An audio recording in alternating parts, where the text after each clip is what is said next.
They were stealing $10,000 a month from Grandma while making her sleep in the basement. I discovered this at 3 a.m. on a Tuesday in September when I came home unexpectedly from college to grab a textbook I had forgotten. What I thought would be a quick stop at my parents' house turned into the night. I realized the two people who raised me were monsters, and the grandmother they claimed was too far gone, with dementia, was actually their prisoner.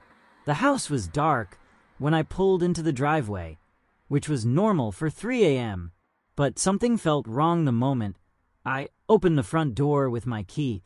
There was a smell, urine, and unwashed human, and something else. Something like despair made physical.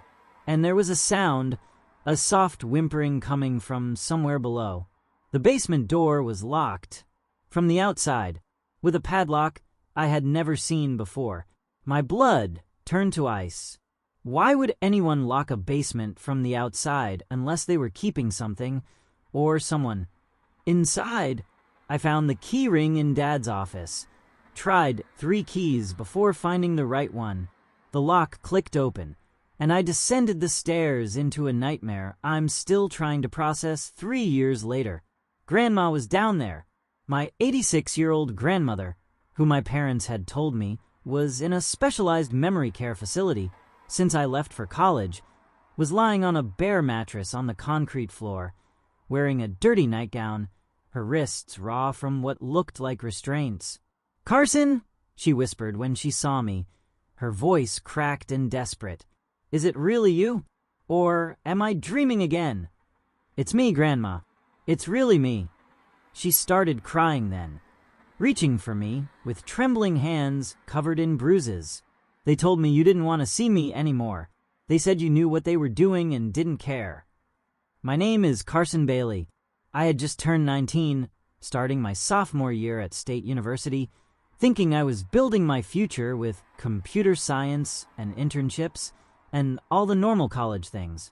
Instead, I discovered my parents had been systematically abusing my grandmother for her money, keeping her prisoner in our basement, while telling everyone she was in professional care.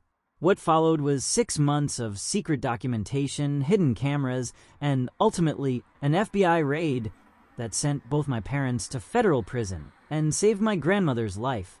But to understand how I ended up wearing a wire to Sunday dinner and secretly recording my parents discussing how long Grandma had left to live and how much money they'd inherit, you need to understand the slow descent into evil that I witnessed, but didn't recognize until almost too late. Grandma, Dorothy Bailey to the world, but always Grandma to me, had been my favorite person growing up. When my parents were too busy climbing the corporate ladder, she was the one who attended my school plays. When they forgot my birthday because of a business trip, she baked my cake and took me to the arcade. When I had nightmares, it was her room I'd sneak into, her bed where I'd find safety. She lived with us my entire life. My parents, Robert and Linda Bailey, had insisted she move in when Grandpa died when I was 3. They said it was because they wanted to take care of her, make sure she wasn't alone. The real reason, I would later learn, was that Grandpa had left her very wealthy, $2 million in investments, a pension, Social Security, and life insurance policies, and they wanted control of it. For years, it seemed like a perfect arrangement. Grandma had her own suite on the main floor, bedroom, bathroom, and sitting room. She cooked elaborate Sunday dinners, grew prize-winning roses in the garden, volunteered at the library, played bridge with her friends every Wednesday. She was sharp, independent, living her best life, while my parents worked their demanding jobs in finance. The changes started when I was in high school. Subtle at first. Grandma would forget where she put her reading glasses, repeat stories she'd just told, get confused about what day it was. Normal aging, the doctor said. Maybe early-stage dementia. Nothing to worry about yet. Just keep an eye on it. My parents became very interested in Grandma's health after that diagnosis. Very concerned. Very involved. They started going to all her doctor's appointments, managing her medications, handling her finances to take the stress off her. They got power of attorney, had her sign documents she didn't fully understand, took control piece by piece while I was too young and ignorant to see what was happening.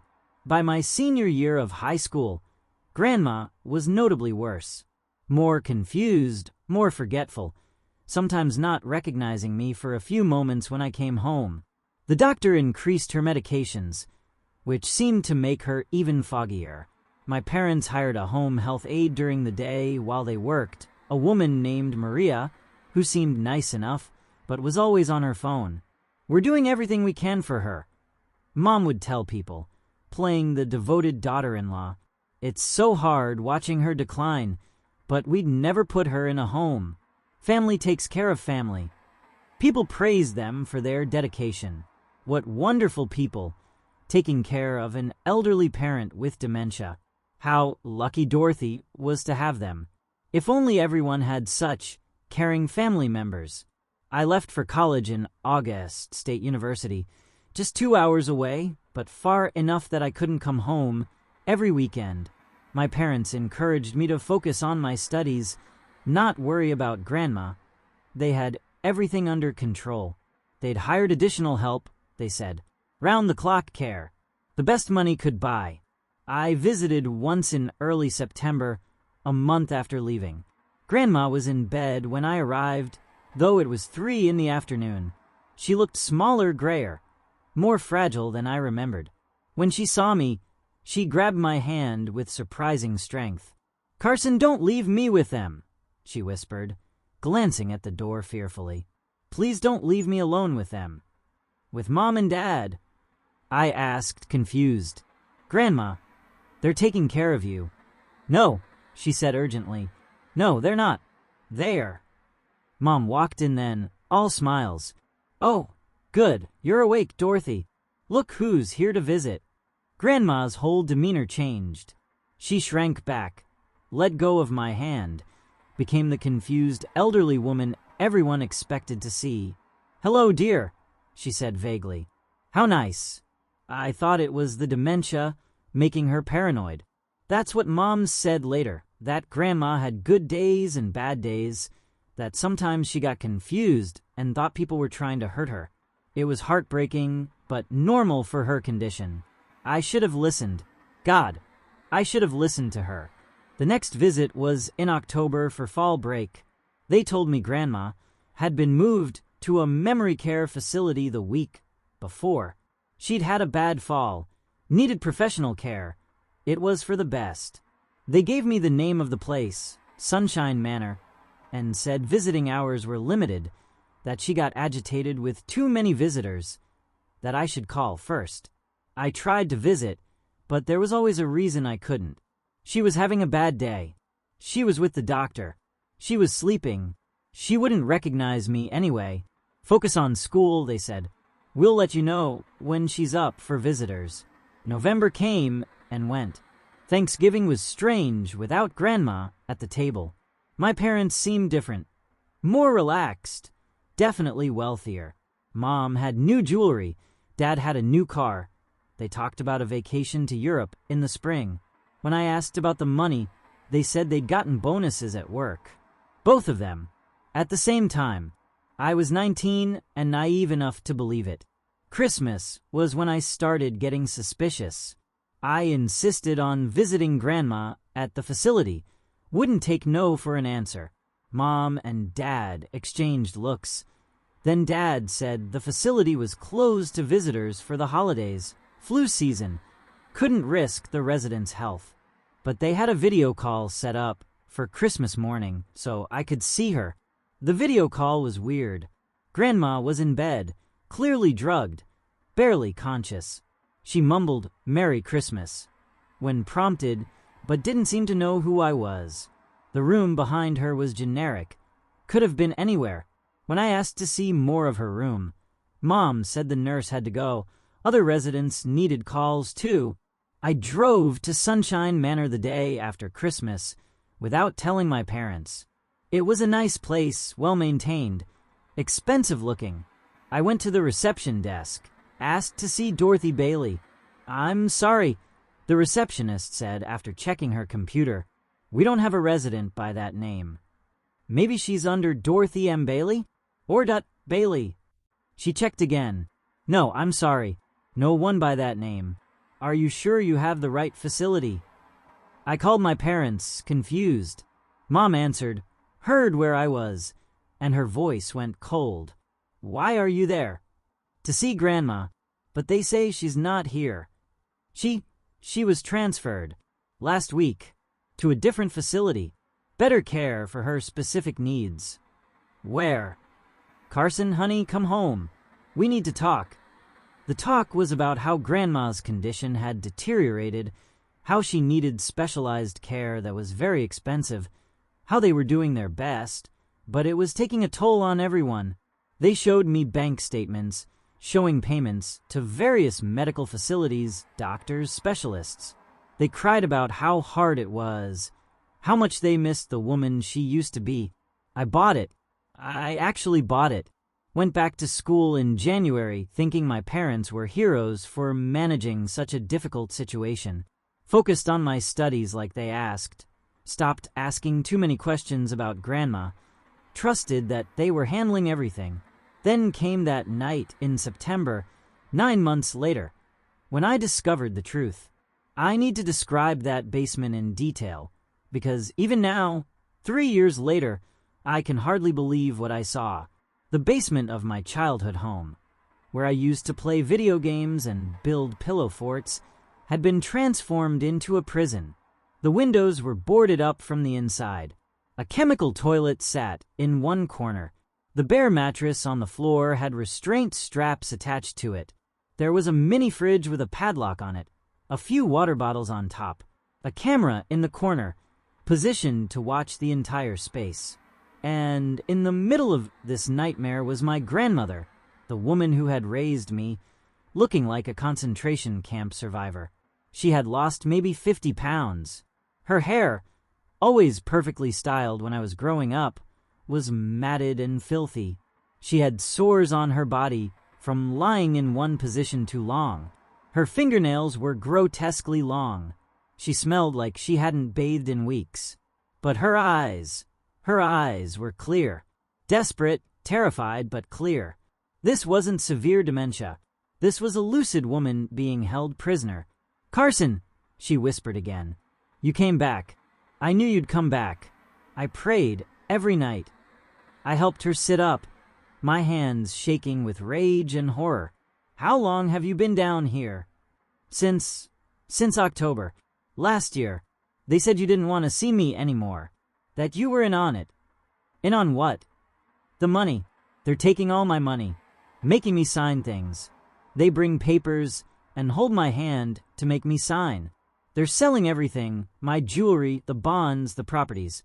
They keep saying once I'm gone, they'll be rich, but I won't die fast enough for them." I felt sick, actually physically sick. These were my parents she was talking about, the people who drove me to college, who sent care packages during finals, who told me they loved me every phone call. "We're getting you out of here," I said. "Right now. Can you walk?" "Not well. They keep me drugged. The water bottles, they put something in them. Makes me confused, weak. But Carson, if we leave, they'll know it was you. They'll destroy you. They have lawyers, documents saying I'm incompetent. No one will believe us." She was right. If I took her out of there that night, it would be my word against theirs. The loving parents versus the college kid. The successful professionals versus the teenager. They had documents, medical records, probably witnesses who would say Grandma was severely demented. "Then we need proof," I said. "Evidence they can't deny." That's when I made the decision that would consume the next 6 months of my life. I would leave Grandma in that basement. God forgive me.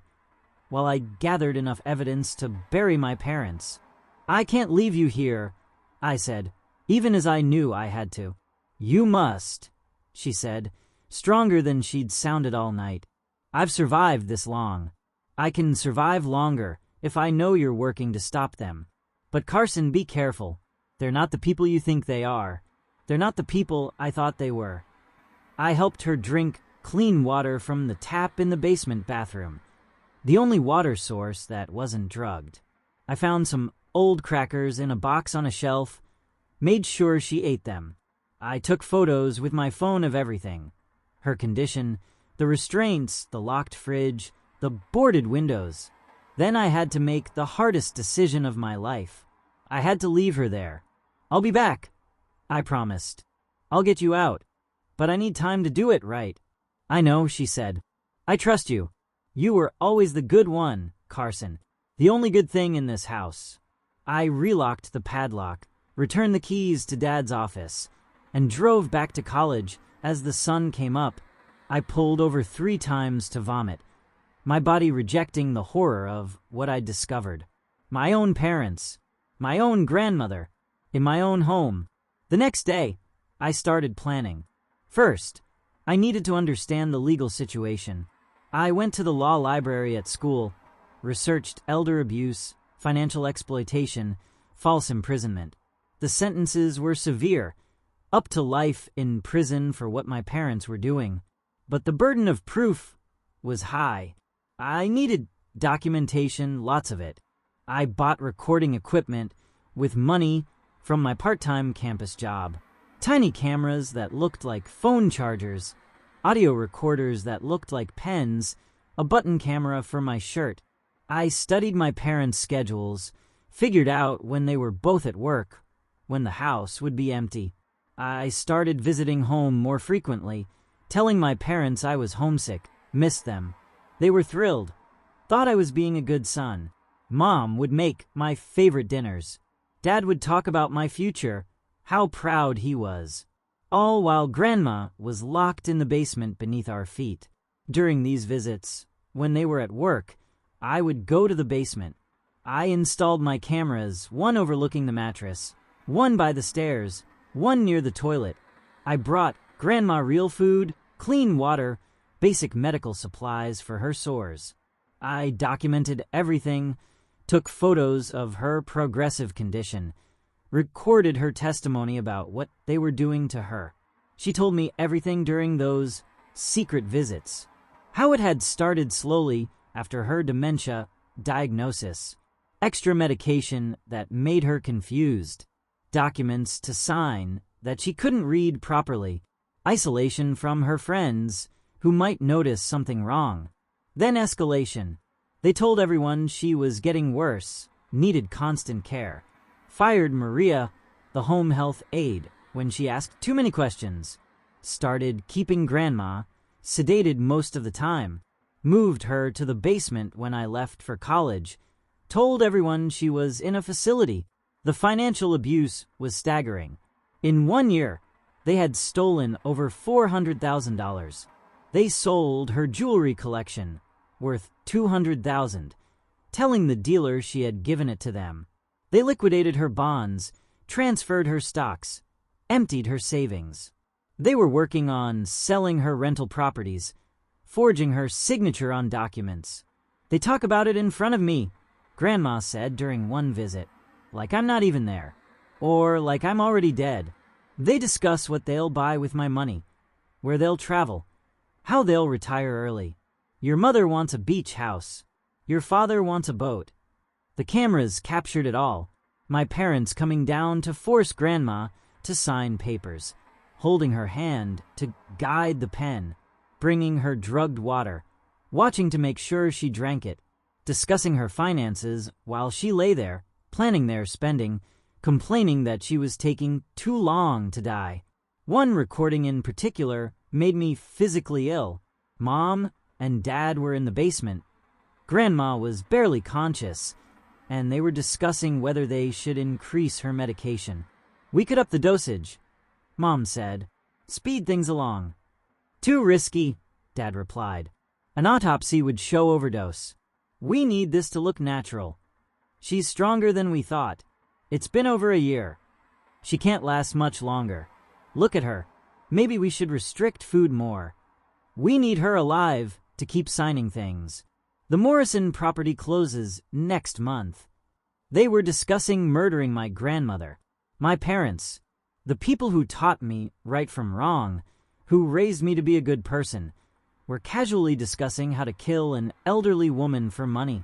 Subscribe to this channel if you believe that protecting our elderly is everyone's responsibility.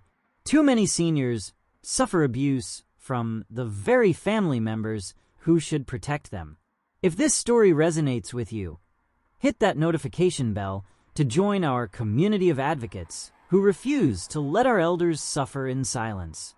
I started building my legal case, found a lawyer through my university's legal aid program who specialized in elder abuse, showed him some of the evidence. He went pale watching the videos. This is one of the worst cases I've seen," he said. "Your parents are looking at federal charges. This crosses state lines with the property sales. The FBI will want this." The FBI! Elder abuse involving this much money crossing state lines, using federal mail for fraud. Yes, the FBI. But we need more. We need financial records, proof of the forgeries, medical evidence of the drugging. Getting the financial records was easier than expected. My parents had given me access to some accounts years ago for emergencies and never revoked it. I downloaded everything. Bank statements showing the deposits from Grandma's accounts, receipts for their luxury purchases, documents with clearly forged signatures. The medical evidence was harder. I needed to know what they were drugging her with. During one visit, I managed to take one of the sealed water bottles from the locked fridge, picked the lock with skills learned from YouTube, had it tested at a lab using a fake name, paid cash. It came back positive for massive doses of benzos and antipsychotics, enough to keep someone sedated and confused, but not enough to kill quickly. I also documented Grandma's physical condition, improving when she wasn't drugged. During my secret visits, I would bring her clean water and food. Within hours, she would be more lucid, more herself. I recorded these transformations, proof that her dementia was chemically induced. The hardest part was maintaining the facade with my parents. Sitting at dinner, listening to them lie about visiting Grandma at the facility, watching them use her money to buy things while she suffered below us, hugging them goodbye knowing what they were doing. Christmas break of my sophomore year was when I almost broke. 2.5 months into my investigation, I came home for the holidays. My parents had decorated elaborately, thousands of dollars in new decorations, all bought with Grandma's money. They gave me expensive gifts, a new laptop, designer clothes, a watch, blood money, every penny of it. They talked about Grandma sadly, how she was declining, how the doctors said it wouldn't be long. Mom actually cried, talking about how much she missed the woman Grandma used to be. The performance was Oscar-worthy. Meanwhile, I knew Grandma was spending Christmas alone in the basement, probably drugged, definitely forgotten. That night, after my parents went to bed, I snuck down with a piece of Christmas cake and a small present, a photo of her and Grandpa I'd had restored. She cried when she saw me. "I thought you wouldn't come. It's been weeks. I'm sorry. I had to be careful, but I'm getting close. The lawyer says we have enough for arrest soon. Carson, I don't know how much longer I can do this. I'm so tired. Please, Grandma, just a little longer. I promise. This will be over soon." She ate the cake slowly, savoring each bite. "Your mother was never a good cook," she said. "This is store-bought. Even imprisoned, drugged, abused, she still had her sense of humor. Tell me about when Mom and Dad weren't evil," I said. "Were they always like this?" She thought for a moment. "No. Or maybe yes, but better at hiding it. Your father was always obsessed with money, with status. Your mother wanted things, nice things, expensive things. But I thought that was just ambition. I never imagined this." "When did it start?" "The planning? Probably when your grandfather died. He left me everything, you know. Your parents expected half would go directly to them. When it all went to me, I could see they were angry, but they hid it well. Said they were just concerned about me managing alone. Why didn't Grandpa leave them anything? He didn't trust them, called your father slippery, and your mother grasping. I defended them, thought he was being unfair. I should have listened to him. He saw what I refused to see. We talked for 2 hours, me sitting on the cold concrete floor, her lying on that horrible mattress. She told me stories about my childhood I'd forgotten, about my grandpa I barely remembered, about the life she'd lived before it became this nightmare. When I finally had to leave, my parents would wake soon. She grabbed my hand. Carson, if something happens to me, nothing's going to happen. Listen, if something happens, know that you tried. You're a good boy. The only good thing to come from this family. Don't let what they've done destroy your ability to trust, to love. Don't let their evil poison your good heart. I kissed her forehead, promised again that I'd save her, and left her in that hell. January brought the breakthrough. I had been recording my parents for 4 months, had hundreds of hours of evidence, thousands of documents. The lawyers said it was enough, more than enough. It was time to involve law enforcement, but I wanted one more piece of evidence. I wanted them admitting everything, clearly, unambiguously. I wanted a confession that would eliminate any possibility of them claiming innocence. So I wore a wire to Sunday dinner. It was January 15th, bitter cold outside, warm in the house that had become a crime scene. Mom made pot roast with vegetables, talking about the new kitchen renovation they were planning with Grandma's money. Dad opened an expensive bottle of wine, toasting to new beginnings. I steered the conversation carefully. How's Grandma doing? Really? Mom sighed dramatically. Oh, honey, it's near the end. The doctors say maybe a few more weeks. That must be so expensive. The facility, the care. It's astronomical, Dad said. Thank God she had good insurance and savings. It would bankrupt us otherwise. How much are we talking about? They exchanged glances. Why do you want to know? I'm just trying to understand. For when I'm older, need to plan for this stuff. Dad relaxed. Smart thinking. Well, the facility is about $15,000 a month. Medications, doctors, specialists, probably another $5,000. It adds up. $20,000 a month they claimed to be spending on Grandma's care, while she was locked in the basement. Good thing Grandma saved so well, I said. Yes, Mom agreed, though honestly it's almost gone. We might have to sell the house soon to cover her final expenses. The house Grandma had already signed over to them through forgery. What about her will? I asked. What happens to whatever's left? It all goes to us, Dad said.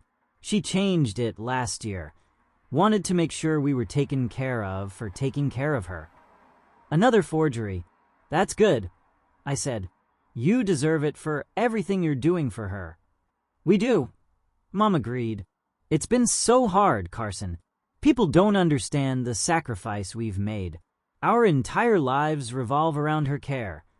I wanted to scream, wanted to flip the table, grab them by their throats, drag them to the basement to see what their care looked like. Instead, I smiled and nodded. Can I visit her? I asked. I know you said she doesn't recognize anyone, but I'd like to see her one more time. Oh, honey, Mom said, reaching over to pat my hand. That's sweet, but she's not conscious most of the time now. It would just upset you to see her like that. Besides, Dad added, the facility has strict protocols. Family visits can agitate end-stage dementia patients. You don't visit her. We go once a week, Mom lied smoothly. Sit with her, even though she doesn't know we're there. The nurses say our voices comfort her. The nurses in the fictional facility where my grandmother didn't exist. It must be so hard, I said, watching her fade away. The hardest part, Dad said, pouring more wine, is that she's suffering. This isn't living, it's just existing. Sometimes I think it would be merciful if... Robert, Mom warned. What? We're all thinking it. She's in pain, confused, scared. What kind of life is that? Still, Mom said, we have to let nature take its course. Nature and a little help, Dad muttered. What does that mean? I asked.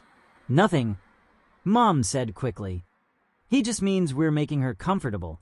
Pain management, anxiety medication, keeping her peaceful. Peaceful, I repeated. That's good. The conversation moved on to other topics, but I had what I needed. Admission of the fictional facility, the fictional expenses, the forged will, and most damningly, the suggestion that they were helping her die. That night, after my parents went to bed, I made one last visit to the basement. Grandma was awake, lucid. She'd been rationing the drugged water, trying to stay conscious more. It's time, I told her. I have everything. The FBI is coming tomorrow. Tomorrow, 9 a.m. They'll arrest Mom and Dad at breakfast. An ambulance will be here for you. It's over, Grandma. It's finally over. She started crying. I didn't think. I started to believe I would die down here. You're not dying anywhere for a long time, I said. You're going to a real hospital. Get real care. Get your life back. What about your parents? They're still your parents. They stopped being my parents the day they locked you down here. They're just criminals now. I stayed with her until dawn, holding her hand, telling her about the life waiting for her, how we'd get her healthy, find her a beautiful apartment, reconnect with her friends who'd been told she was too sick for visitors, how she'd have her money back, her dignity back, her freedom back. Will you live with me? She asked. I don't want to be alone. If you want me to.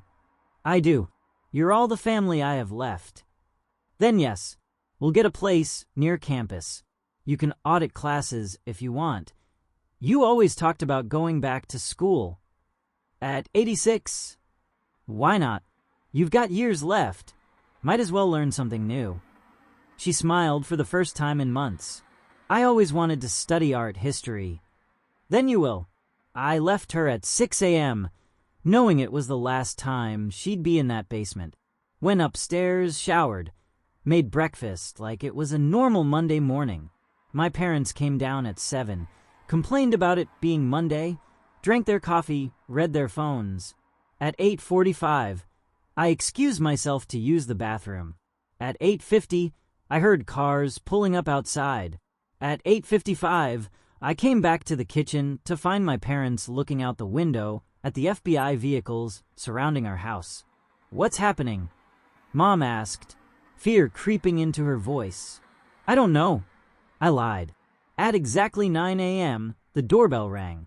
Dad answered it, trying to project calm authority. Can I help you? Robert Bailey? I'm Special Agent Martinez with the FBI. We have a warrant for your arrest on charges of elder abuse, financial exploitation, fraud, and false imprisonment. There must be some mistake. No mistake, Mr. Bailey. You have the right to remain silent. Mom started screaming when they handcuffed her. Not words, just pure rage and disbelief. She looked at me, realization dawning. You, she said. You did this. No, I replied. You did this. I just documented it. As they led my parents away, Agent Martinez stayed behind. You did the right thing, Carson. Your grandmother is lucky to have you. Is the ambulance coming? Already here. We need you to show us where she is. I led them to the basement, watched their faces change from professional to horrified as they saw the conditions. The paramedics who came down were gentle with Grandma, careful, treating her like the crime victim she was. You're safe now, one of them kept saying. You're safe. It's over. Grandma looked for me as they carried her up. Carson, I'm right here. I'll follow the ambulance. I won't leave you. I know, she said. You came back for me, just like you promised. The house became a crime scene. FBI agents cataloged everything. Seized computers, documents, the drugged water, the restraints. Neighbors gathered outside, shocked that the respectable Baileys were being arrested. That sweet old Dorothy had been in the house all along. At the hospital, Grandma was treated for malnutrition, dehydration, infected sores, and drug withdrawal. The doctors were appalled at her condition, but amazed at her resilience. "She's a fighter," one doctor told me.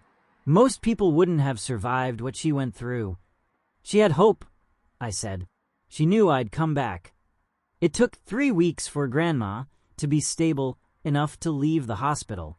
During that time, the full scope of my parents' crimes came to light. They had stolen over $800,000 in 18 months. They had forged dozens of documents. They had her power of attorney through fraud. They had told elaborate lies to her friends, her doctor, everyone who might have helped her. The evidence I had collected was overwhelming. The videos of them drugging her, forcing her to sign papers, discussing her death. The audio of their planning, their casual cruelty. The financial records showing systematic theft. The medical evidence of prolonged drugging and abuse. My parents tried to claim I had manipulated evidence, that Grandma really did have dementia, that they were providing care. But the FBI's forensic analysis confirmed everything was authentic. Grandma's testimony, once she was off the drugs, was clear and damning. Other witnesses came forward. Maria, the fired health aide who had suspected something, neighbors who had wondered why they never saw Dorothy anymore, Grandma's friends who had been turned away when trying to visit. The trial was a year later. By then, Grandma had recovered remarkably. She had gained weight. Her mind was sharp. She walked with a cane, but steadily. She looked like the grandmother I remembered from childhood, not the skeleton I'd found in the basement. She testified for 3 hours, detail by detail, about what they had done to her. The jury was in tears. Several had to leave during the description of the basement conditions. When the prosecutor played the video of my parents discussing how to speed things along, one juror actually gasped. My parents were convicted on all charges: elder abuse, financial fraud, false imprisonment, attempted murder. Mom got 25 years. Dad got 30 because he was the primary on the financial crimes.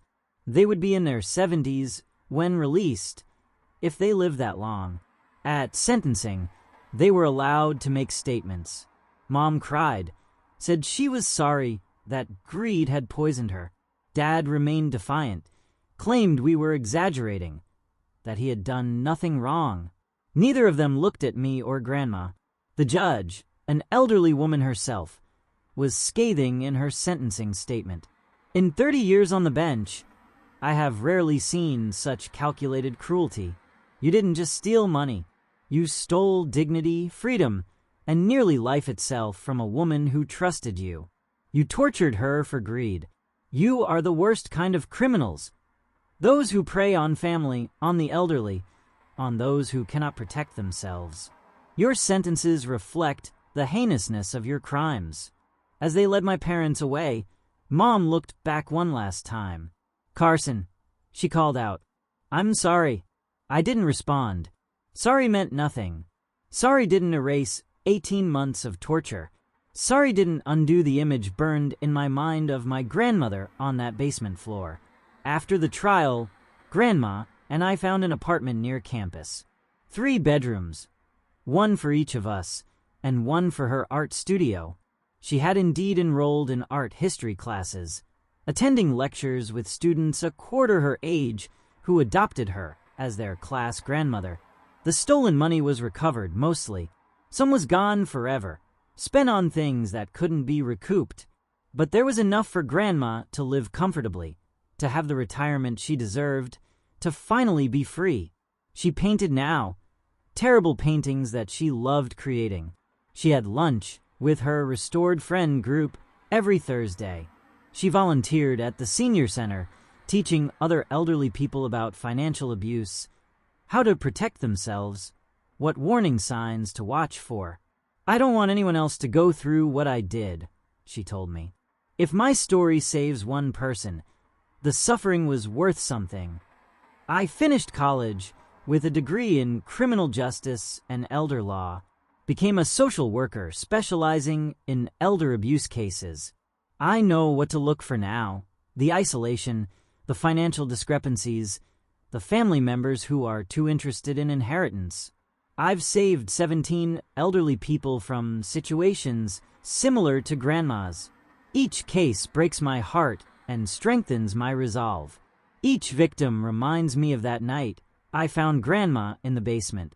Each abuser reminds me that evil can wear familiar faces, can share your DNA, can raise you, and still be capable of monstrous acts. I don't speak to my parents. They write from prison sometimes. I return the letters unopened. There's nothing they could say that would matter.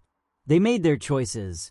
They chose money over humanity, greed over love, themselves over everyone else. Some family members, aunts, uncles, cousins, think I should forgive them. Say they're still my parents. That family is family. These people weren't there. They didn't see Grandma on that mattress. They didn't hear my parents discussing her death like a business transaction. They didn't watch an 86-year-old woman have to learn to walk again because she'd been drugged and restrained for 18 months. Forgiveness is for people who make mistakes. What my parents did wasn't a mistake.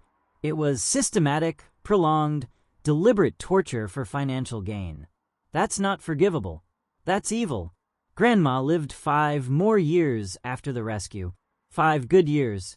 She traveled to Europe, something she'd always wanted to do. She saw the Louvre, the Sistine Chapel, the Parthenon. She sent me postcards from every city, all saying variations of "Thank you for giving me my life back." She fell in love at 89 with a widower from her art class. Harold was 91, had all his marbles, and treated her like a queen. They dated for 2 years, scandalizing and delighting everyone at the senior center. He proposed on her 90th birthday. She said yes, but insisted on a long engagement. At my age, she joked, I need to be careful about rushing into things. They were married 6 months later. I walked her down the aisle. She wore blue, her favorite color, and looked radiant. In her vows, she thanked Harold for showing her that life could begin at 90, that love had no expiration date, that happiness was possible after horror. She died peacefully at 92, in her sleep, in the apartment she loved, next to Harold who loved her. No basement, no restraints, no drugged water, just peace, dignity, the death everyone deserves. At her funeral, hundreds came, her art classmates, her senior center friends, the people she'd helped protect from elder abuse, Harold's family, who had adopted her as their own. The funeral director said he'd rarely seen such a well-attended service. I gave the eulogy, talked about her strength, her resilience, her ability to forgive everyone but my parents and move forward. I talked about the art she created, terrible but joyful, the love she found when everyone would have understood if she'd never trusted again, the lives she saved by sharing her story. Dorothy Bailey, I concluded, refused to let 18 months of darkness eclipse 92 years of light. She chose joy over bitterness, love over fear, life over mere survival. She was the strongest person I've ever known, and I was privileged to be her grandson. My parents were notified of her death, but not permitted to attend the funeral. I heard from someone that Mom cried when she got the news. Dad showed no emotion. They had 20 more years to think about what they'd done, though I doubt they spent much time on remorse. Harold lived another year, then died of what his doctor called a broken heart. He was buried next to Grandma, their headstones matching, Dorothy and Harold Thompson, proof that love wins in the end. I still work in elder protection, still save grandmothers and grandfathers from their own children, still see the worst of humanity and try to counter it with justice. Every case reminds me of Grandma, of that basement, of what happens when greed overcomes love, but I also remember her recovery, her joy, her paintings, her love story with Harold. I remember that victims can become victors, that horror can lead to happiness, that even the worst betrayal can't destroy the human spirit's capacity for renewal. Subscribe to this channel if you understand that our elderly deserve protection, dignity, and justice. If you see signs of elder abuse, isolation, financial irregularities, unexplained injuries, fear of family members, report it. Don't wait. Don't assume someone else will help. Be the person who opens the basement door. Hit that notification bell to join our community of advocates who refuse to let our elders suffer in silence. The house where I grew up, where Grandma was imprisoned, was sold in the estate sale. The new owners renovated completely, including the basement. They have no idea what happened there. That's probably for the best. Some places hold too much horror to be redeemed. But I kept one thing from that house: the photo of Grandma and Grandpa that I'd given her that Christmas in the basement. She'd hidden it under her mattress, kept it through everything. It sits on my desk now, next to a photo from her wedding to Harold, a reminder of suffering and joy, horror and hope, the worst of humanity and the best. People sometimes ask how I can work in elder protection after what happened, how I can face similar situations daily without breaking. The answer is simple: because of what happened, because I know what to look for, because I know that sometimes the presentable, successful children are the dangerous ones, because I know that elder abuse thrives in silence and dies in exposure. Every elderly person I save is Grandma. Every abuser I help prosecute is my parents. Every case is personal, and that makes me better at my job, not worse. I can't save the grandmother I already saved, but I can save others. I can be the person who believes them when they say they're being hurt. I can be the one who looks in the basement. My parents have been in prison for 8 years now. They'll be there for at least 17 more. Sometimes I wonder if they think about Grandma in that basement while they're in their cells. If they understand now what it's like to be trapped, controlled, at someone else's mercy. If they feel remorse or just regret it being caught. I don't really care. They're irrelevant now. Footnotes in a story about survival and justice. The real story is about Grandma, about her strength, her recovery, her insistence on joy despite everything. She left me everything in her will. Not much money after the legal fees and recovery, but all her paintings, her journals from the last 5 years, and a letter.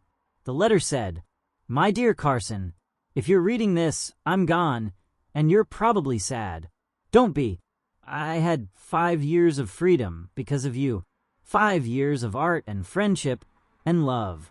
5 years I wouldn't have had if you hadn't come home that night. You saved me.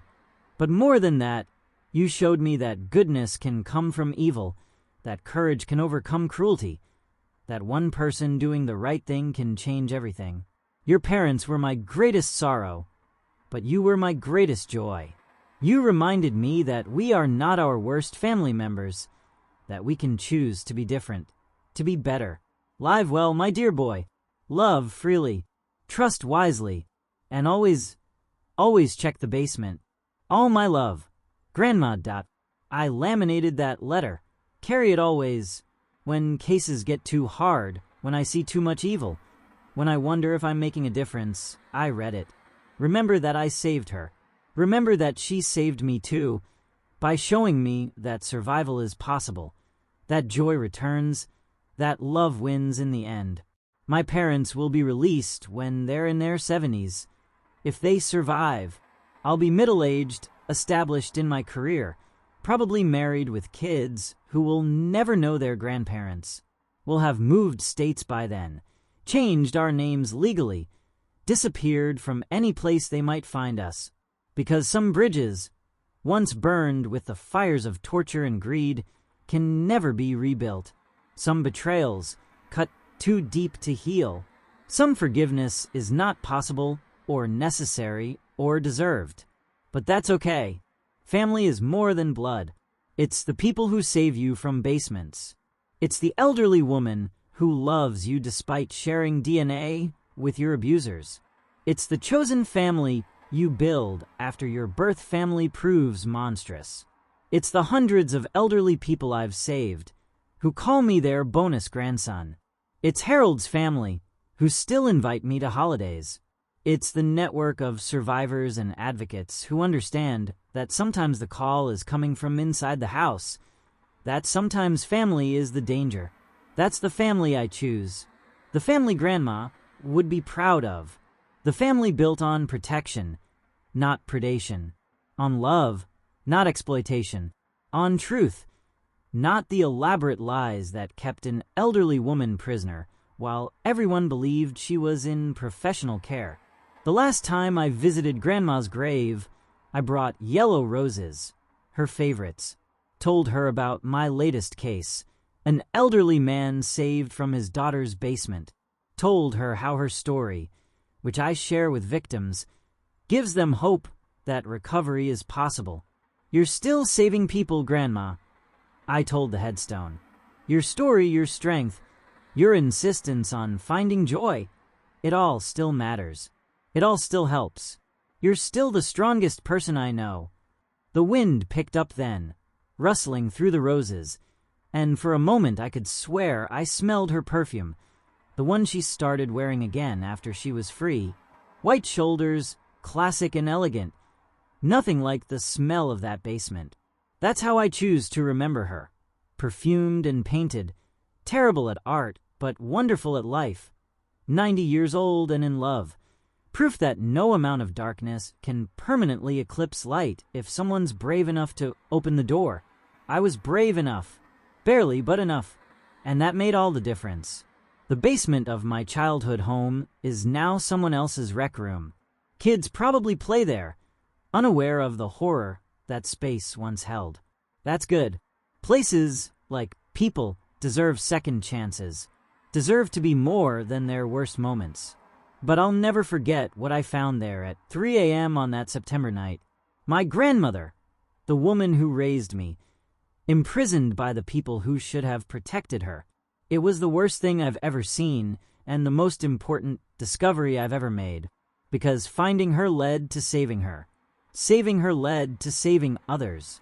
And saving others gave meaning to the horror, purpose to the pain, justice to the profound injustice of an elderly woman locked in a basement while her family counted her money. That's the mathematics of horror and hope. One grandmother saved leads to hundreds. One basement opened leads to dozens more checked. One family's evil exposed leads to countless families protected. The multiplication of good from evil. The exponential growth of justice from injustice. The proof that one 19-year-old who loves his grandmother can bring down two monsters who happen to be his parents. I did that. At 19, overwhelmed and terrified, I did that. Not perfectly.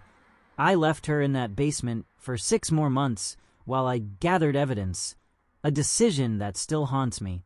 But effectively, successfully, finally, and in the end, finally was enough. Finally was everything. Grandma died free. That's all that matters. Despite 18 months of hell, she died free, loved, and at peace. That's the victory. That's the miracle. That's the point of this story. Evil doesn't win if good people act. Basements can be opened. Grandmothers can be saved. Justice can prevail, even when the criminals are your own parents. You just have to be brave enough to turn the key, document the horror, and make the call that ends with handcuffs at breakfast. I was. And because I was, Dorothy Bailey died at 92 next to a man who loved her, instead of at 86 on a basement floor. That's everything. That's enough. That's the whole point. Good wins if someone's brave enough to help it. Be brave. Check basements. Save grandmothers. The world depends on it. Thank you for listening to my story of growing up faster than I ever wanted to. I've left 2 more stories on your screen, both from young men who learned that Sometimes becoming an adult doesn't happen at 18. It happens the moment your family needs you to be strong. Click on whichever one speaks to you. And if you want to join our community of people who understand what it's like to be forced to grow up overnight, that notification bell is waiting. Until tomorrow, remember, age is just a number, but courage defines who you really are.